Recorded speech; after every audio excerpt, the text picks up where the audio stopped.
देखिए कोई भी जो कॉम्पिटिटिव एग्जाम है, अगर पीएससी की मैं बात करता हूँ तो ग्रेजुएशन के बाद ही पीएससी का एग्जाम होता है।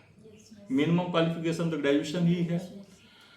ग्रेजुएशन के बाद भी देखिए कि आपको कम से कम 1.5 साल 2 साल का प्रिपरेशन का लगभग लगता है, कम से कम 1.5 साल 2 साल का प्रिपरेशन। अगर आप जब पीएससी की तैयारी करते हैं तो after graduation you have to prepare for 1 year और 2 more years, only then you will get some prospect कि I may compete in the exams.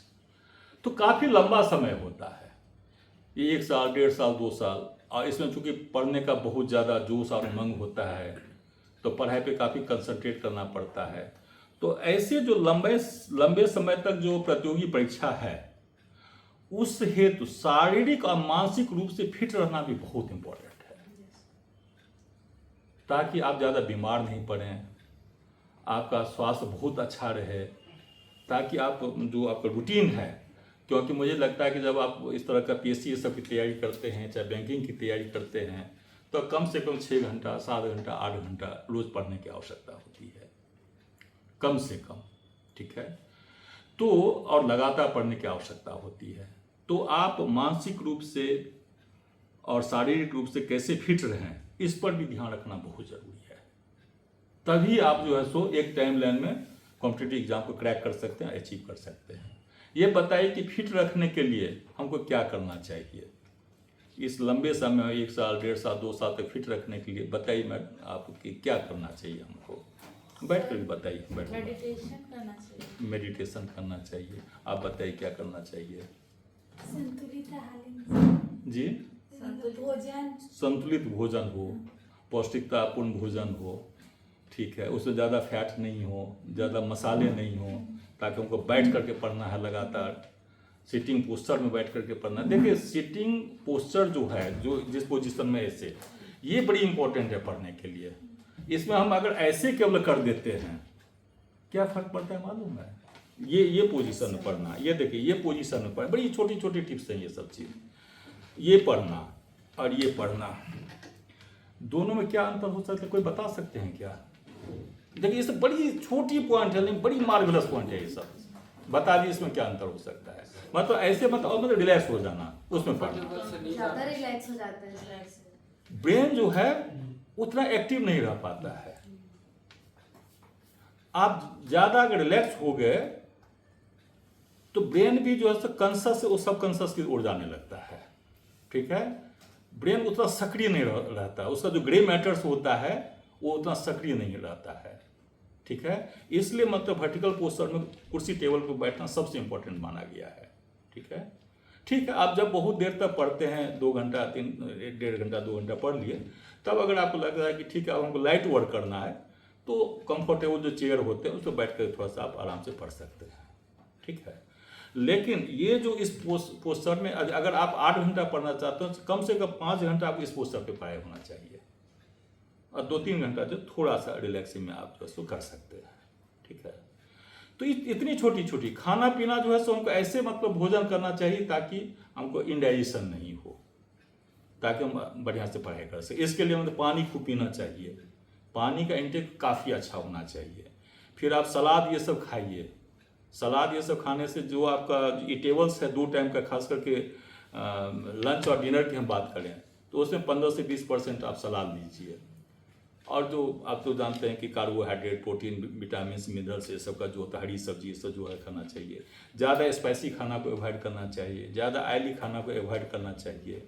उसके बाद सबसे इम्पोर्टेंट है कि अगर आप लंबे, जैसे देखिए कि जैसे कुलदीप सर ने मेरे बारे में बताया, अब मैं 60 साल का हो जाऊंगा अभी 2-4-5 महीने के बाद, लेकिन ऐसी ईश्वर की कृपा है जो लाइफ स्टाइल को मैंने जो मेंटेन किया है, अभी भी मैं 1-1.25 घंटा जो है सो ब्रिस्क वॉक, हल्का सा जॉगिंग चाहे ब्रिस्क वॉक में करता ही हूँ रोज़, ठीक है। और जो खाने पीने का पानी तानी हम ज़्यादा इंटेक लेते हैं। सुबह में उठ करके हम तांबे का जग रहता है उससे हम 2 गिलास पानी पी लेते हैं, 2.5 गिलास पानी। इससे क्या होता है, जब आप ये पानी अगर सुबह उठ करके पानी पी लें तो इससे क्या होता है, स्टोन फॉर्मेशन जो होता है गॉल ब्लैडर में या किडनी में, ये बहुत कॉमन प्रॉब्लम हो गया है, वो चीज़ आपको नहीं होगा। और दूसरा बात है कि आपका पूरा शरीर हाइड्रेटेड रहेगा, और जितना हाइड्रेटेड रहेगा उतना ज़्यादा आपका जो सो मेंटल लेवल पर फिट महसूस करेंगे, आपको इंडाइजेशन नहीं होगा, आपको गैस्ट्रिक का प्रॉब्लम नहीं होगा, और आप ज़्यादा मतलब अपने को जैसे सशक्त महसूस करेंगे।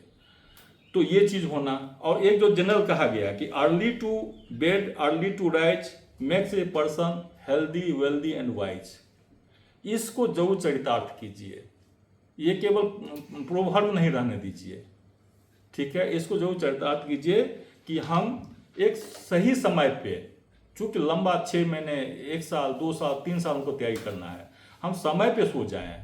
आप देखें बहुत से आर्टिकल आ रहे हैं कि जो बच्चे 1 बजे 2 बजे रात में जाके सोते हैं उनका काफ़ी जो हार्मोनल डिसबैलेंस काफ़ी ज़्यादा हो रहा है, काफ़ी वो वेट उनका बढ़ता जा रहा है, बहुत तरह का प्रॉब्लम शुरू हो गया है। तो ऐसा मत कीजिए। आप एक पढ़ाई का शेड्यूल 10 बजे 10:30 बजे रात तक करके आप आराम से सो जाइए। आप स्क्रीन टाइम को जो है सो मत कीजिए, सोने से पहले स्क्रीन टाइम को बंद कीजिए, या तो टीवी का स्क्रीन हो चाहे मतलब मोबाइल का स्क्रीन हो। इसको सोने से आधे घंटे 45 मिनट पहले एकदम जरूर 100% कंपल्सरीली आपको ऑफ कर दीजिए उसको, और फिर आप आराम से सो जाइए, ताकि ब्रेन को जैसे पूरा रेस्ट मिल सके। ब्रेन जितना बढ़िया रेस्ट होगा उतना रिचार्ज होगा बढ़िया से, और जब रिचार्ज ज़्यादा बढ़िया होगा तभी आपका जो है सो ब्रेन की कैपेसिटी, ग्रैस्पिंग कैपेसिटी बढ़ेगा, ठीक है।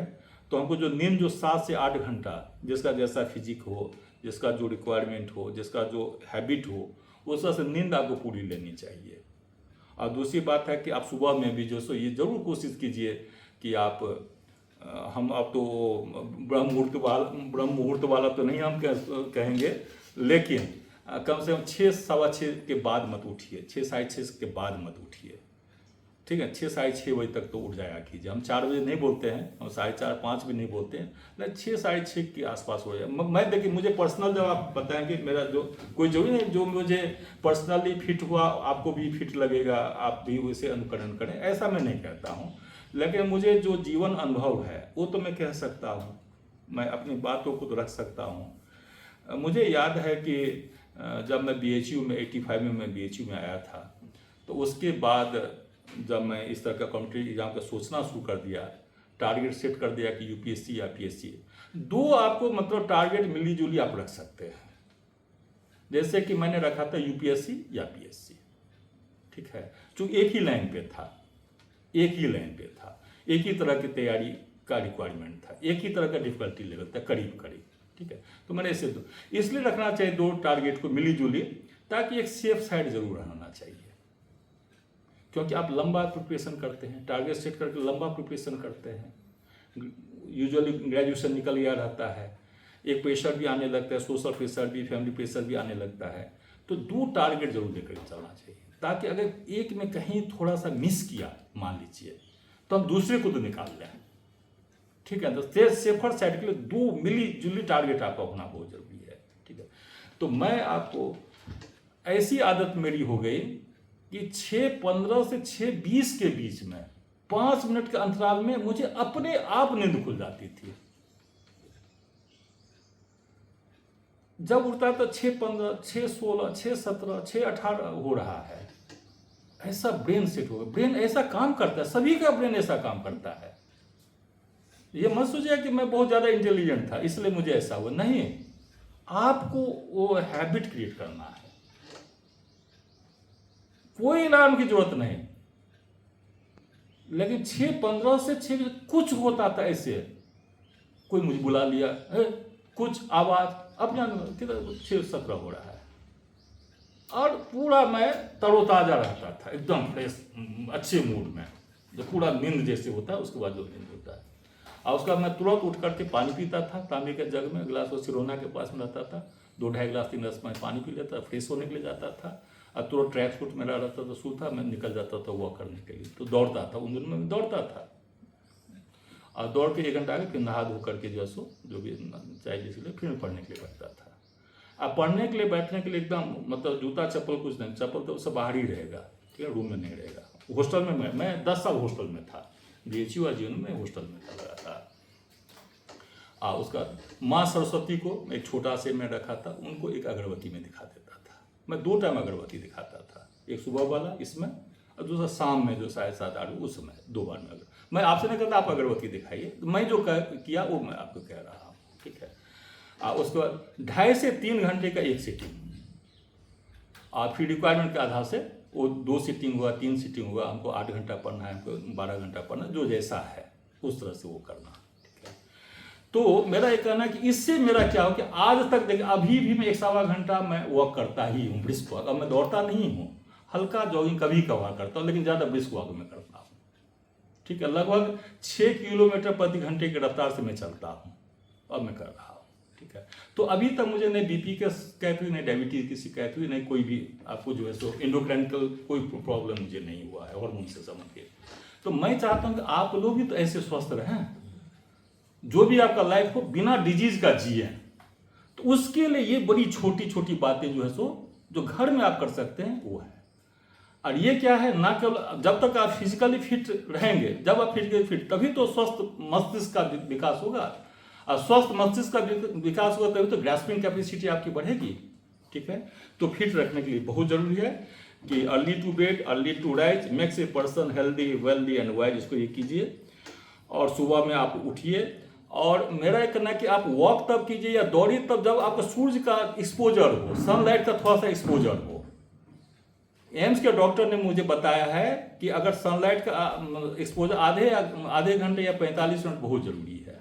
इससे आपका जो है so vitamin D level, vitamin B12 ये सब जो है सो पूरा बैलेंस रहेगा।